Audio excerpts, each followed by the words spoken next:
All right, so after we've kind of worked on the general sprint mechanics, we spend a lot of time working on general sprint mechanics. We actually we kind of move to a little bit more of a training aspect. So we we do a little bit more running, in other words. But I thought that our time would be a little limited, and I couldn't really talk that much about that. But I'm just a firm believer that you gotta run. You gotta run, first all different kinds of distances, all different kinds of speeds. But I think you gotta worry about mechanics first, speed, then a little bit of then endurance. Because if your mechanics are good, you can actually kind of really push them hard. If the mechanics are bad and you push them hard, they're gonna get hurt. All right. If your mechanics are bad and you try to run them too fast, it's likely they're gonna get hurt. So the training aspect, I don't like to get into telling people what workouts to do, because that's up to you. That's an individual thing. But I will tell you that we do our 400s, we do our 300s, we do our 350s, our 200s, the whole nine. It just all depends on what we're trying to get out of it. And we do our 50s, 60s, 90s. We do all of that stuff. But we do kind of proportions based on where we are in the year and where the athletes are. The better their mechanics, one, the longer we'll run sometimes, and the faster we'll run sometimes. It just all depends. So, moving on to start mechanics, and acceleration.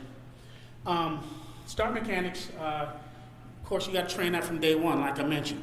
So along with the max speed, and the little drills that we do to kind of get the sprint mechanics where we want them to be, we're doing accelerations. We're doing short accelerations. Sometimes, 6, 10, 15 strides, whatever the case may be. And then we might even do some kind of run-ins and run-outs, or ins and outs.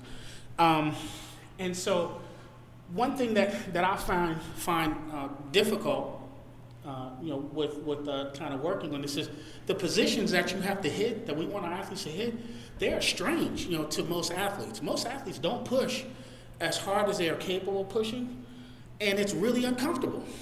Especially some girls. Some girls just step out and they get going, and they wonder, why am I behind? You're not pushing. And it's almost important. Because of that, it's almost as important to get athletes to buy into what you're trying to get them to do, as far as hitting some of the positions that you want them to hit, than it is to get them, because that's how you get them to change. If they buy in, they'll change. And sometimes they don't buy in until they get beat really badly. Because at the high school level, and that's some not necessarily elite, super elite high school level, you can kind of get away with a rough start, and kind of catch people at the end, especially if you're really talented. But at the collegiate level, they're just going to lead you.